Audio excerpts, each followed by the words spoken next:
Hey guys, I just wanted to do a little check-in. I realized I've been not posting in the last week since I've been evacuated. I keep wanting to say since I've been in exile.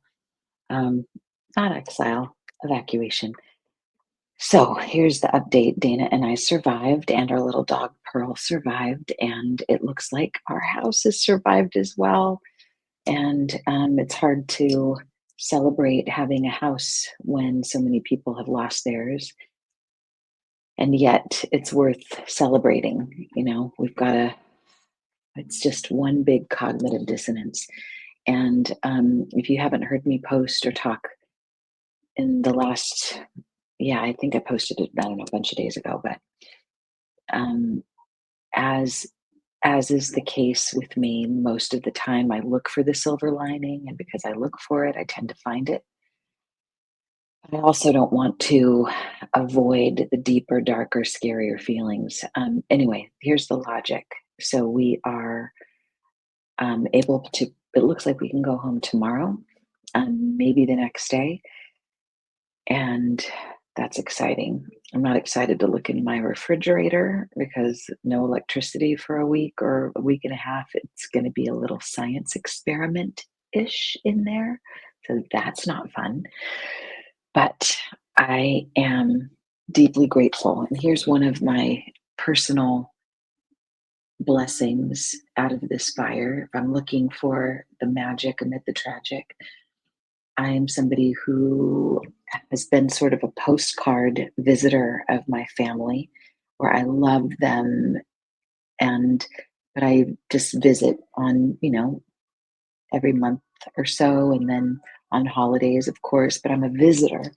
But my family was so gracious, so loving, so wonderful in the way that they took Dana and Pearl and I in so lavishly, so lovingly. I don't know that I've ever appreciated these people more. And have they changed at all? No, they've always been this way. But my heart feels different. I feel like this fire has cracked me open to appreciate things that I just don't know that I appreciated before. I love you too, Julie Isaac. And I appreciate your prayers, and I appreciate your friendship, and I appreciate you checking in. So funny, I've never been, I mean, I check in on people when they're going through a hard time, but not as much as I should. And I have to say how much I appreciate it when people have checked in on me. Even just those words, I'm checking in on you. Nancy T, I give you credit for bringing me to the awareness that I, yeah, sometimes people need a check in just to say, I'm thinking about you. I don't know what I can do for you to change things, but I'm checking in on you. I think when I'm in the position of thinking about somebody else who's going through a hard time, I think that that might seem weak, or even saying I'm sending my prayers and I'm sending my thoughts, that that might sound like, oh, thoughts and prayers, thoughts and prayers. I don't know about everybody else, but I know for me, when as I've been going through this evacuation and having the fires encircling my home and my hometown and burning down so much of the world that I know, those thoughts and prayers are not empty. They feel substantial. They feel like substance, something I can hold on to. And it strengthens me and it gives me something. And so, all the kindnesses, all the reaching out, and some people are going through and have gone through way worse than me. But I'll just be in my experience. I'm just grateful. I'm just more grateful than I think I normally would be even on my best day. Okay, so enough about me. Let's talk about you. I'm going to pull some cards from my Luminous Humanness deck. So, Julie, I'm going to pull this first one for you. And if anyone else wants a card, let me know. So, Julie, think of a question. And I know you've been, going through it yourself. Um, So unless I see a little something from you, I'm just going to pull a card for you and let's see if this matches. So I'm just kind of shuffling in the way okay, the first card that flipped, I usually do it that way. The first card that flipped, or falls out of the deck or flies out of the deck is the one that I go with. So here's my messy deck, but here's the one that flew out. Julie, this is for you and for all y'all watching in real time or later. This is for you too. It's called You're Already Golden. I love this one. I thought at one point I wanted this to be the cover card. It's like a golden being that knows her worth, knows her value. So whatever you're going through, know your value, know your worth. You are golden at your center. You are golden. And I think the awareness, the knowing that you are golden at your core, because I think some of us think at our core we're rotten or there's something wrong, but no. If you scrape away all the external stuff at your core, you are golden. If you know that, then it's easier to have faith. It's easier to let go and to trust. By the way, where am I right now? I'm at the Mystic Journey Bookshop in Santa Monica.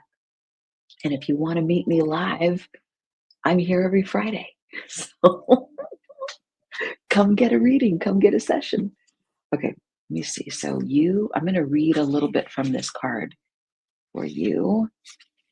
And it says, the quote comes from Aberjohny: "Dare to love yourself as if you were a rainbow with gold at both ends. You were born golden, and you will remain untarnished and untarnishable, no matter what has happened or is yet to happen. You cannot add more gold to your stature, nor can you take it away in a fit of low self-esteem.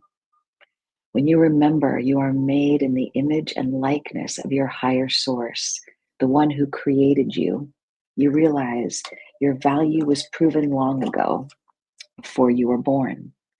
Knowing you don't have to spend your life attempting to show everyone how good and worthy of being loved you are, you can at the very least start having a little more fun. The mantra is, remembering my golden essence, I can relax, knowing I have the Midas touch when I let go and allow my soul to guide me." You're welcome, Julie. That's for you. You are golden, and I know you, so I know that is rock bottom truth.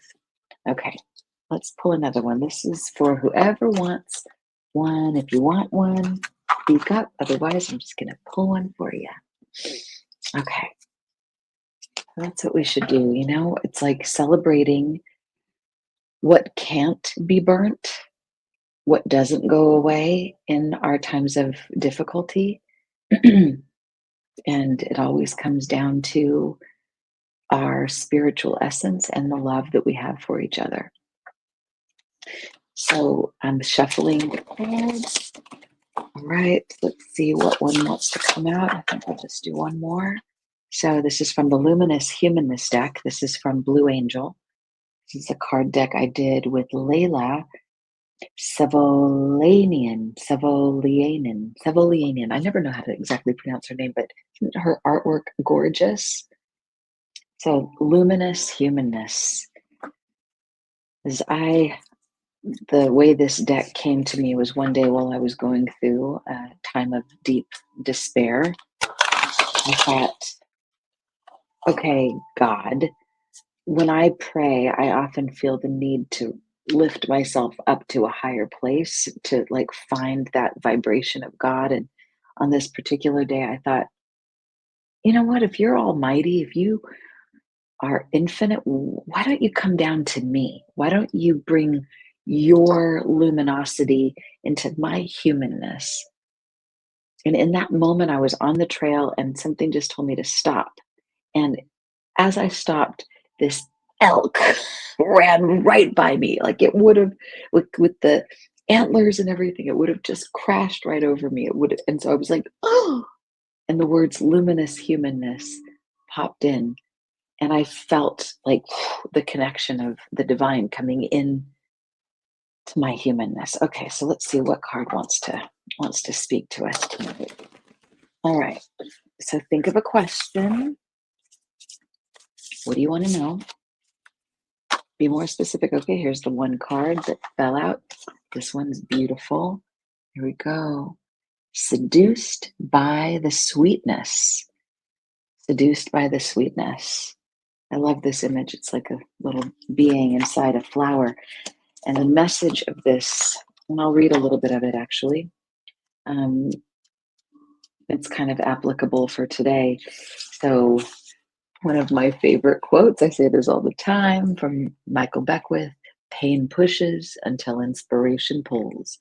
Most of us are unaware of how alluring bad news can be. Our limbic brain wires up and fires up when we hear an ambulance with its high pitched siren wailing and swerving past with flashing lights, or when we read a tantalizing bit of gossip covertly leaked, being the social media grapevine. It's easy to make the phenomena of drama a priority because it's so boisterous, bombastic, needy, and insatiably greedy. Unless we are aware, the moment drama walks through the door, our head turns. Like a vampire, it hooks our attention and takes a bite out of our vitality.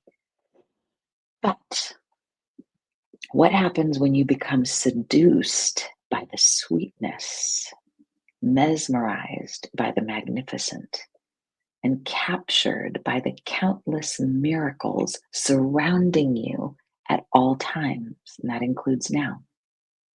The sweetness doesn't trigger alarm bells, but the way it can open your heart can be alarming. If you could ever so slightly or all at once wean yourself off of the ego's high speed spills and thrills, if you could do this, you might find yourself overcome by the beauty and enraptured by the good news happening all day long. When you develop immunity to drama's flashing lights and heart wrenching torch songs, you suddenly have the bandwidth to plug into the beauty that lifts your spirit and energizes your soul. Discover your true transcendent power by giving more value to your radiance than to the glamour of the ego. Mantra: I rank spirit higher than the ego's delusion, and in so doing, I'm enchanted by the sweet sound of higher ground. So that's your message. Seduced by the sweetness. Thank you again, Leila Savolianen. And again, this is from Luminous Humanist, Blue Angel, and also distributed through Llewellyn. So just take a deep breath and breathe in the fact that there is so much sweetness going on all around you that is not walking through the door like a big old vampire. And there's something about getting hooked by all the drama that's around. So let's get hooked by the sweetness surrounding you right now. Count your blessings and then they multiply. And that doesn't mean, turning a deaf ear to our inner whatever it is we're going through. It's just that we don't rank it as high. We just remember that there's more going on. Okay, on that note, mwah, sweet dreams. And I pray that you have a very sweet night. And I pray for rain. And I pray that maybe just go check in on somebody. Go check in on somebody. Tell them I said so. Tell them I sent you. Sweet dreams.